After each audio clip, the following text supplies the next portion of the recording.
Magandang umaga mga bata. Magandang umaga po naman! Ngayong umaga ay makakasama natin ang ating mabait na tagamasid Pampuro. At siya rin po ang tagapamahala ng ating paaralan. Palakpakan po natin si Ginoong Jose A. Caballeros Jr.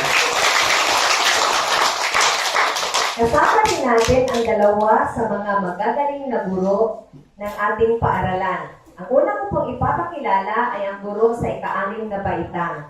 Magaling po siyang umawit. Malabot ko pong ipapakilala, Master Teacher 2, Ginang Jean Evangelista Flores. At susunod ko pong ipapakilala ay isa din pong magaling na guro. Mananayo din po siya at sa kanya ako nagmana. Siya ay ang grade leader ng ika-3 baitang. Mga bata, palakpakan po natin si Ginang Alejandrina A. Anha. Isang kapagandang umaga sa ating mga panauhin at ating mga hurado. Alam ko na nagtataka kayo bakit andito sila ngayon. Ito po ay dahil gusto nilang makita ang mga bata sa ika-3 baitang. Gusto nilang makita gaano kagaling ang mga bata, lalong-lalo na sa ating gagawing debate ngayong umaga. Hindi ito tulad ng dati natin na pag-aaral. Ha? Ngayon, naiiba kasi makikita ninyo na wala yung mga classmate ninyo dyan sa inyong mga upuan. Andito sila sa inyong harap. Makikita ninyo gaano sila kagaling mamaya magsalita. Alam niyo paano ang debate?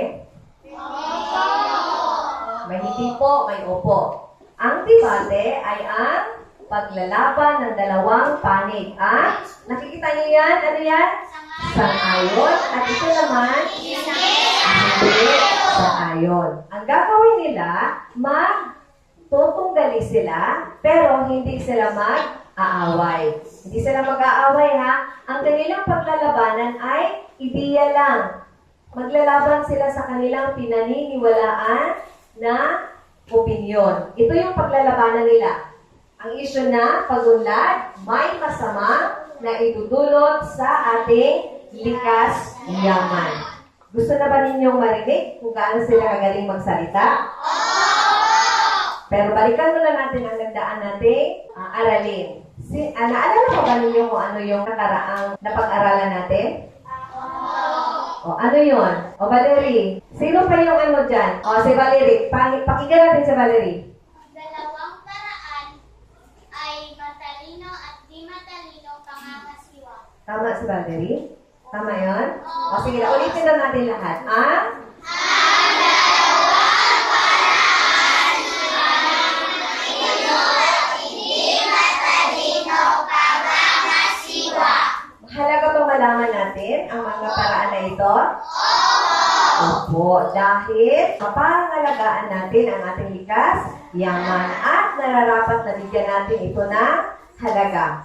Ngayong umaga, ipagpatuloy natin ang ating aralin sa pamamagitan ng debate upang mas marami pa tayong malaman tungkol sa likas, yaman. Kahapon kasi, sinabi natin na ang likas yaman ay tumutulong sa atin upang umunlad ang ating pamumuhay. Pero, merong issue na dapat nating pag-aralan pa, dapat pa nating malaman. Kung totoo ba na ang pag-unlad ay may masamang epekto o may masamang na idudulot sa ating likas yaman o kung wala. Kaya ay kung sang-ayon, magsasabi sila na may masamang na idudulot at kung hindi sang-ayon ay magsasabi na walang masamang na idudulot. Pero bago yun, meron munang tutulong sa atin. Ipapakilala ko siya, ha? Siya ngayon ang ating taga-pamagitan. Ang taga-pamagitan, siya ang tatanggap ng mga ideya ng magkabilang panig. Ngayon, samahan niyo ako na palakpakan ang isang magaling na bata, matalino at maganda. Siya ay si Shane B. Gubat.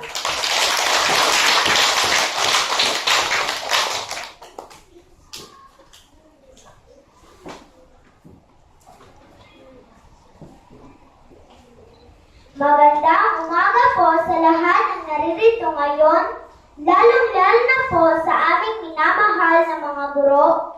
Ginang Jesseret P. Arjeza, Ginang Jane E. Flores, at Ginang Alejandrina A. Anhao.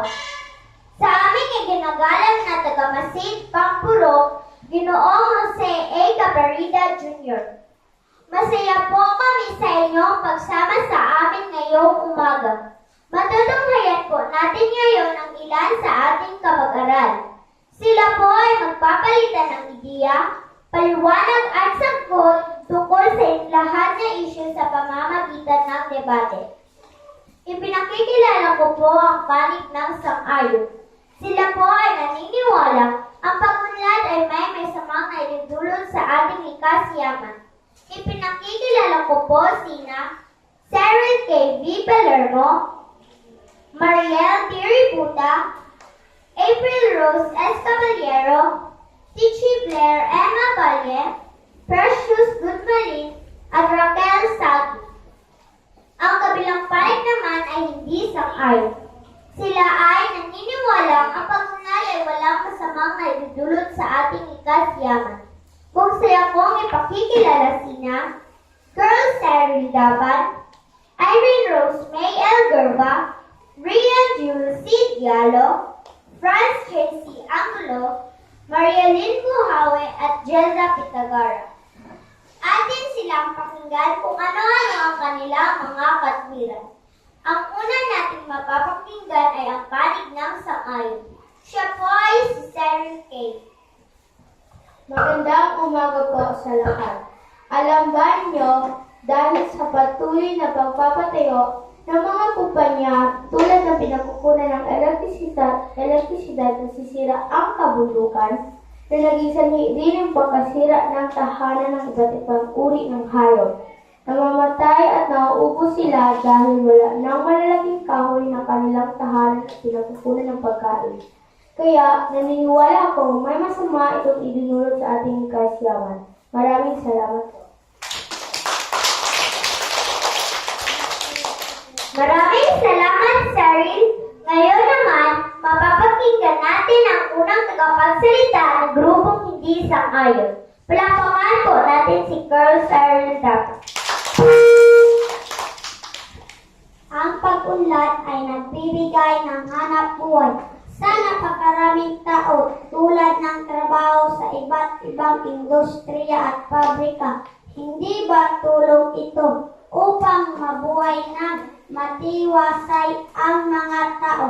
Ang lugar kung saan ito nakatayo ay kunting bahagi lamang ng napakalawak na bahagi ng lupa ng ating bansa. Hindi naman ito masama kung mababawasan ito.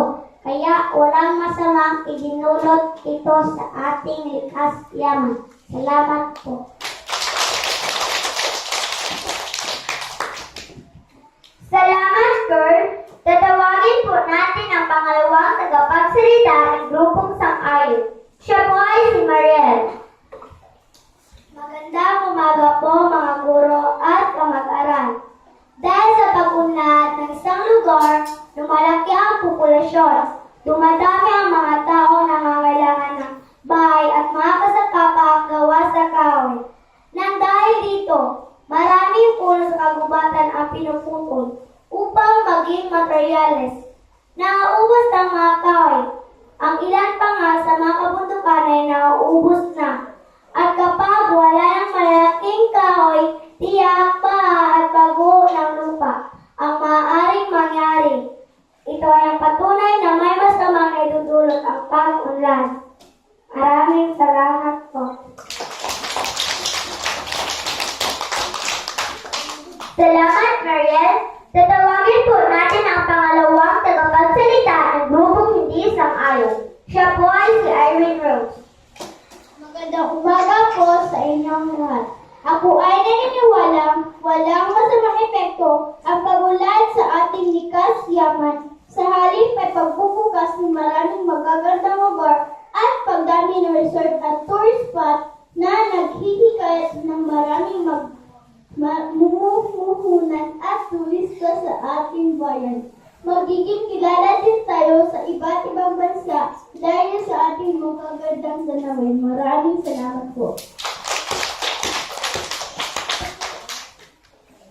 Maraming salamat, Irene. Pakinggan naman natin ang pangatlong tagapagsalita ng grupong sang-ayon. Siya po ay si April Rose.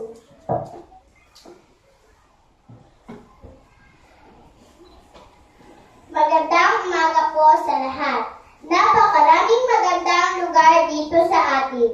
Ginagawang tourist spot ito at ang ilan pa nga ay resort. Alam ba ninyo na bago ito buksan sa mga turista, iniba ang anyo nito upang ipatayo ang iba't ibang estruktura tulad ng cottage, swimming pool at marami pang iba. Ano ang nangyari sa likas na ganda nito? Nasisira at naiba ang natural na anyo nito. Ano ang nangyari sa mga hayop na naninirahan dito? Nawala sila ng natural na tirahan at ang ilan pa nga ay ikinulong at ginawang atraksyon. Ito ba ay nakabubuti sa kanila? Kaya ako ay mahigpit na naniniwala may masamang idinulot ang pag-unlad. Maraming salamat. Salamat, April. Napakayaman ang iyong ideya. Samahan niyo po akong pakinggan ang sagot ng kabilang panig. Palakpakan po natin si Real Jude. Magandang umaga po sa inyong lahat. Isa sa mga patunay na lumalago at umunlad ang ating bayan ay ang pagdami ng tao, mga bahay, sasakyan, malaking tindahan tulad ng mall. Ito ay kaunlaran at kailangan din natin ito upang sumabay sa ibang bansa na may maraming gusali at maayos na buhay. Wala namang masamang epekto sa ating likas yaman, hindi ba? Salamat po.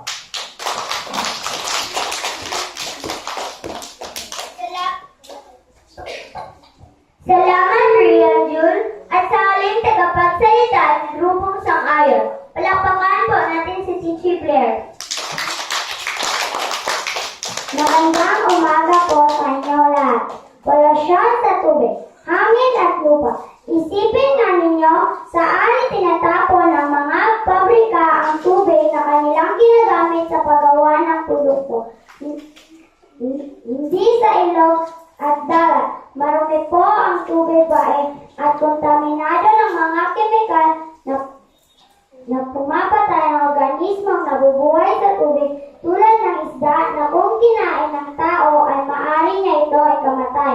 Ang maruming hangin mula rin sa pabrika ay sumisira ng kalikasan at nagpapainit ng paligid na tinatawag nating global warming. Ito ba ay mabuti o masama? Aminin natin, ito ay masamang pangyayari sa ating kapaligiran. Maraming salamat po.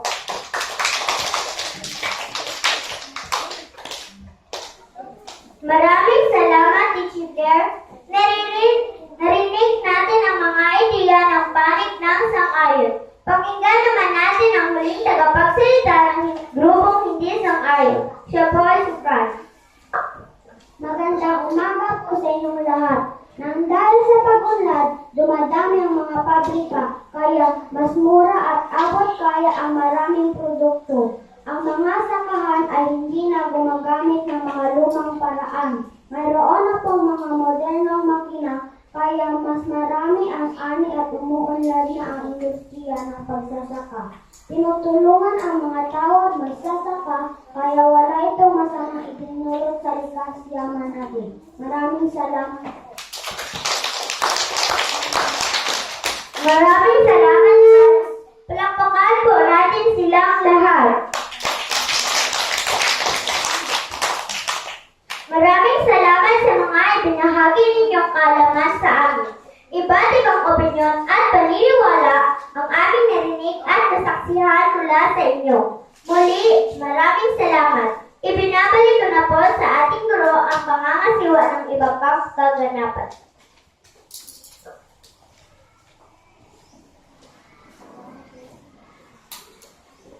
Maraming salamat, Shay.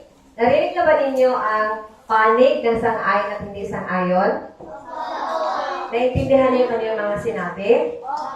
Parang mahina yata. Naintindihan niyo wala? Naintindihan po!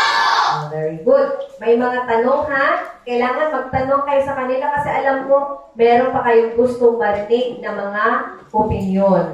Mas malawak pa yung gusto ninyo na paliwanag na marinig sa kanila. Okay? May mga tanong? May tanong? O sige, si Nehemiah. Gusto ni Nehemiah magtanong. Makinig kayo. Dapat tama at saka maliwanag yung sagot ninyo mamaya kay Nehemiah. O sige na, tayo na Nehemiah. Magandang umaga po. Ito po ang tanong. Kung nakakasira ng likas yaman ang pagkakaroon ng tourist spot sa ating bayan, paano kung mawala ang mga ito? Wala na mapanibangan at mapagdalan ng mga tao. O, narinig niyo yun? Paano daw kung wala tourist spot at saka swimming pool, wala na daw mapaglibangan ang mga tao. Wala na daw mapasyalan. Nakuha niyo ang tanong? O, handa na kayo sa sagot ninyo? O, sino gusto magsagot? Sang-ayon o hindi sang-ayon? O, sige. Hindi sang-ayon. Makinig ka na yung sa sagot ni Mariel. Ang pagpapatayo ng mga resort at tourist spot ay bahagi ng turismo ng ating bansa. Oo nga at nakakahikayat ito ng mga turista at nabisante. Ngunit man ang hinihilan ng ating gobyerno, kailangan may gagawin din sila upang mapakalagaan ang ating likas. Ang ibig kong sabihin, maging matalino sila sa pangangasiwa at paggamit nito at kung maaari huwag kung maiwasan ang pagpuno ng mga kahoy, bakit hindi nila gawin ito o kaya palitan agad ito ng mga bagong tanim? Kung maaari huwag ibahid ang ayos ng kalikasan nang sa ganun napanatili natin ang natural na ganda nito at hindi mawawala ang nananahanan dito tulad ng mga ibong at iba pang may buhay. Okay, salamat, Mariel. Nasagot ang tanong mo ni Nehemiah? Opo. Salamat, Mariel, ha? O, may tanong pa ba dyan? O, Valerie. Magandang umaga po sa inyong lahat. Ano ang masasabi ninyo na nasisira daw ang mga ilog at dagat dahil sa karuming tubig na tinatapon dito? Totoo ba ito? Totoo ba daw na nasisira ang tubig ng dagat at ilog dahil sa mga pabrika? Sino gusto magsagot? Hindi sang-ayon pa rin. Mamaya na kayo. Ang ating gobyerno ay may ginagawang paraan upang mabawasan ang pagtatapon ng tubig mula sa pabrika. At ang mga pabrikang ito ay may sariling paraan upang maiwasan ito. Kaya hindi tayo mag-alala dito sa suliraning ito. Salamat. Huwag ka daw mag-alala, Valerie, dahil tutulungan tayo ng gobyerno. Sino tutulong sa atin? Gobyerno. Para mapangalagaan sila yung likas na yaman natin. Para yung mga tubig na itinapon mula sa pabrika, hindi tuluyang makakasira ng tubig, dagat, at tubig ilog. May tanong pa ba dyan? O, Ramil. Magandang umaga po sa inyong lahat. May nabanggit kanina, ang grupong hindi sang-ayon na nakatulong na malaki ang modernong kagamitan ng pagsasaka. Ang ibig sabihin ay nagtawag na ang kanilang saging dito sa pinalaligan. Ulitin ko ang tanong ni Ramil, ha, para mas maliwanag. Kung gagamit na daw ng modernong pamamaraan ang gobyerno natin sa pagsasaka, maaari ka itong mapalawak ang taniman ng saging. Ano daw masasabi ninyo? Dito tayo sa grupong sang-ayon. Gusto ko marinig yung sang-ayon. O, sige. Oo nga, at moderno mga gamit ang pansaka at nagiging dahilan ito na napapalawak ang mga taniman dito sa ating lalawigan. Napapansin nga natin na malawak na ang taniman ng saging, ngunit hindi pa niya napapansin na unti-unting nauubos ang mga kakawayan sa kabundukan at napapalitan ito ng mga tanim na hindi naman karapat-dapat doon. Paano kung wala ng lakas? Baka kaya nito napigilan ang malaking tubig. Ito ba ang gusto natin pagpuntan? Salamat po. Salamat. Parang galit. Nasagot ang tanong mo, Ramil? Opo, salamat. May isa pa bang tanong? Si Trisha. Magandang umaga po sa inyong lahat. Ang tanong ko ay para sa grupong sang-ayon.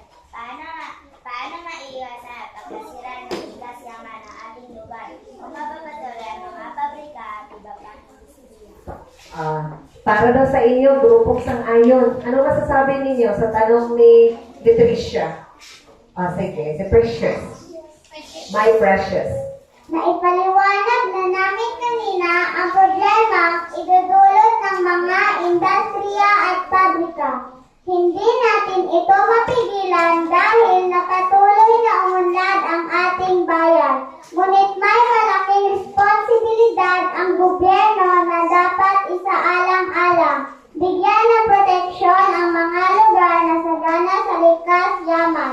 Kailangan patibayin ang mga batas na nagproproteksyon sa mga yaman lupa at yaman tubig upang hindi ito tuluyang masira at mawala. Tayo ring mga tao ay dapat malaman ang kahalagahan ng kalikasan upang maalagaan natin ito. Salamat po. Salamat, Precious. Mapangalagaan. Yun ha, ang salita ha, mapangalagaan daw natin. Okay na sa'yo, Tricia? Opo, salamat. Magagaling sila lahat, di ba? O gusto na, kahit sa susunod gusto na ninyo din dito rin sa harap? Opo. Opo ha? Sa susunod kayo na naman dito. Pero hindi pa nagtatapos dito ang ating debate. Maririnig muna natin yung kanilang pananalita, katapusang pananalita upang masabi nila ang kanilang mga kabuuan ng kanilang ideya mula sa grupong sang-ayon. Hindi masama ang pag-unlad tulad ng paglago at pagdami ng industriya at pabrika. Ngunit kailangan ng pangalagaan din ang kapaligiran. Maging matalino at maging sensitibo sa pangasiwa nito. Tandaan natin na katiwala tayo ng lahat ng nilikha ng Diyos dito sa lupa. Kaya pangalagaan at mahalin natin ito. Maraming salamat. Salamat, Cyril. Kami ay naniniwala na ang pag-unlad ng isang bayan ay sumasalamin ng kaayusan ng bawat taong naninirahan dito. Nangangailangan ng malawak na lugar upang dumami ang mga industriya at negosyo. Nakakaikayat din ito ng mga namumuhunan. Kung may sapat na lugar, maraming gusali at mga infrastruktura ang maaaring itayo. Ito ay napakalaking tulong upang umunlad ang lahat. Salamat po. Salamat, Jessa. Magagaling sila? Oo! Kaya ganda ng kanilang mga opinyon. Magaganda ang kanilang mga ideya. Gusto pa niyo malaman sino ang nanalo? Oo! Pero bago yon, bigyan muna natin sila ng isang magaling clap. O tayo kayo tayo. Para magiging masaya din sila. Bigyan natin ng magaling clap. 1, 2, 3.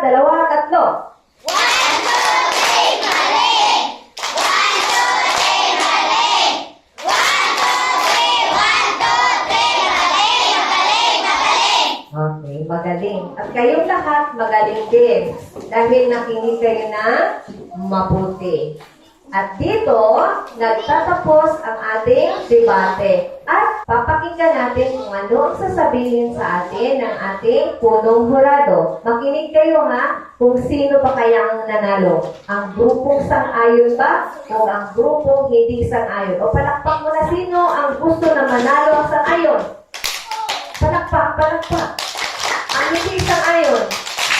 O parang hati. Palakpakan natin ang ating tagamasid pagpurok upang magbigay sa atin ng kanilang paghuhusga. Palakpak!